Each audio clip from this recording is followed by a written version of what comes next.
Hi everybody, this is Miss Dietrich helping you on Lesson 28, which is on two-step equations from Module 4 of Engage New York. We're going to take a look at this complex problem and look at how we might use a tape diagram to help ourselves solve it. The number of customers at Yummy Smoothies varies throughout the day. During the lunch rush on Saturday, there were 120 customers at Yummy Smoothies. The number of customers at Yummy Smoothies during dinner time was 10 customers less than the number during breakfast. The number of customers at Yummy Smoothies during lunch was 3 times more than during breakfast. How many people were at Yummy Smoothies during breakfast? How many people were at Yummy Smoothies during dinner? Let D represent the number of customers at Yummy Smoothies during dinner, and B represent the number of customers at Yummy Smoothies during breakfast. So let's focus on what we know, and I've highlighted that in yellow, and we're going to take a look at what I've highlighted in yellow and see how we might create a tape diagram to represent this. So here's what we know. We know that there are 120 customers, so we would draw a bar model and label this whole thing as being equal to 120.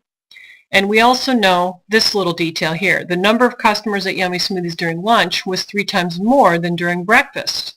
So that means we would have to take the B number, right, the breakfast number, and multiply it by 3 to get the number 120. So if we take a look at what an equation might look like for that, it would be 3 times B for breakfast equals 120. And if we solve that, the opposite of multiply a variable by 3 is to divide it by 3. And if we do 120 divided by 3, we end up getting 40 for breakfast. So now we know that this is equal to 40. Now if we take a look at the other detail that they give us, so let's delete that and take a look at the other detail.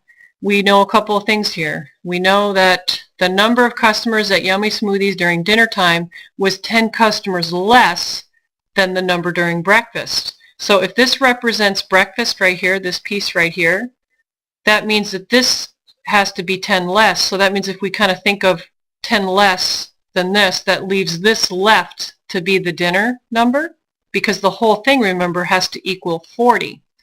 Let's write an equation for that. We know that D plus 10 has to equal 40 because we just figured that out. The opposite of add 10 to a variable is subtract 10 from a variable. And if we subtract 10 from both sides to keep it balanced, we're going to get D equals 30. So we know this little piece equals 30. All right, so now let's make sure that everything makes sense if we reread the problem and kind of plug numbers in where they go. Or just, think, does this make sense? All right, so during the day we know there are 120 customers, so we have that represented here still. And we know the number of customers at Yummy Smoothies during dinner time was 10 customers less than the number of breakfast. So this is 10 less than that, right? So that kind of checks.